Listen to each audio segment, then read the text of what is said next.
రమేష్ కానీ, అమీర్ కానీ, మహేష్ కానీ, శేఖర్ కానీ, మిగతా వాళ్ళు చాలామంది కూడా మన గ్రామంలో చెప్పడం జరిగింది.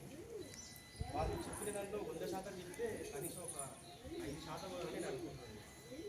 అట్లీస్ట్ మన గ్రామంలో ఇలాంటి మహానుభావుల జయంతి చేసేప్పుడన్నా కనీసం మనం అందరం ఒకసారి కలుసుకోవాలని నేను కోరుకుంటున్నాను. ఈరోజు స్వామి వివేకానంద గారి జయంతి అంటే భారతదేశం యొక్క యువజన దినోత్సవం అని అంటారు.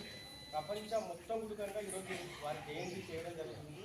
ఆయన జయంతి అంటేనే ఒక భారతదేశం కాదు, ప్రపంచంలోనూ ఆయన ఒక పండుగలాగా ఆయన జయంతి చేసుకుంటారు. ఈరోజు సమాజానికి స్వతంత్ర ఉద్యమంలో కూడా ఎంతోమంది మహానుభావులు ఆయన పుస్తకాలు చదివి స్వతంత్ర ఉద్యమం ఎట్లా చేయాలి, బ్రిటిష్ వాళ్ళ మీద మనం ఎట్లా పోరాడాలి అది స్ఫూర్తి పొందడం జరిగింది.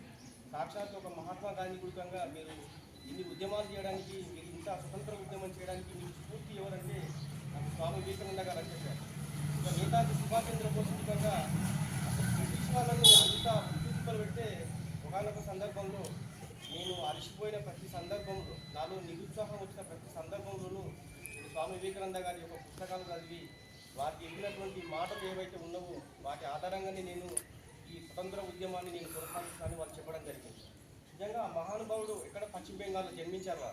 మనం గాజులపేటలో వారు ఎంత గొప్పవారైతే మనం ఇక్కడ చేసుకుంటాం.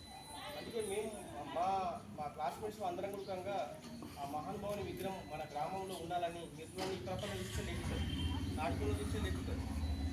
మన గ్రామంలోనే ఆ మహానుభావుని విగ్రహాన్ని మనం నెలకొల్పడం జరిగింది. నిజంగా వారు ఈ భూమి ఉన్నంత వరకు వారు ఈ సమాజానికి ఏదేదైతే మంచి మాటలు చెప్పిండ్రో, ఏదైతే మంచి సిద్ధాంతాలు మంచి మాటలు చెప్పిండ్రో, ఈ భూమి ఉన్నంత వరకు కూడా వారి యొక్క సిద్ధాంతాలు కానీ వారి మంచి మాటలు కానీ మనకి ఈరోజు సమాజానికి వారు ఇవ్వడం జరిగింది. కాబట్టి వారికి ఏదైతే ఈ సమాజానికి ఇచ్చిందో ఆ మెసేజ్ ముఖ్యంగా మన ముఖ్యంగా 10 మందికి తెలియజేయాలని కోరుకుంటున్నాను. వాటి ఇంతమందికి చెప్పింది చాలామంది మంచి సూక్తులు చెప్పింది. శక్తి నీ లోపలనే ఉందని చెప్పింది. అంటే నీకు ఏమనుకుంటే అది అయితే అని అంటున్నాం. మనం ఏదైనా ఒక పని చేయాలనుకుంటే నేను చేయలేదని నిరుత్సాహం ఉంటుంది. నువ్వు నీలోన శక్తి ఉంది, నీ ధైర్యవంతుడవు, నువ్వు ధైర్యంగా బయటికి వెళ్ళు. అంటే నీకు ధైర్యం చేస్తే ఏదైనా ఒకటి అయితే మన పెద్దోళ్ళు అంటారు కదా, తెగిస్తే ఏదైనా ఒకటి అయితే అంటారు కదా, అట్లా వాళ్ళు బట్టి కొన్ని 100 సంవత్సరాల క్రితమే ఇంతకుముందు చంద్రశేఖర్ చెప్పిండు.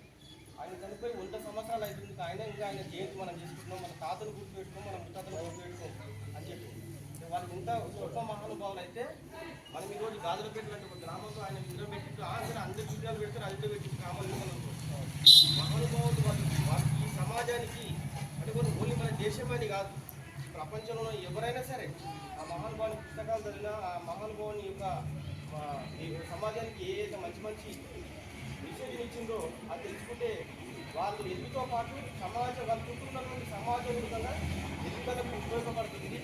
కాబట్టి మన గ్రామంలో ఎక్కడైనా సరే మహానుభావులు జయంతి కొంతమంది మహానుభావులు జయంతి అందరం పాల్గొనాలని, ఆ మహానుభావుల యొక్క మంచి పనులు ఏవైతే ఉన్నాయో ముందుకు తీసుకెళ్ళాలని కోరుకుంటున్నాను. మరొకసారి అందరికీ స్వామి వివేకానంద జయంతి శుభాకాంక్షలు.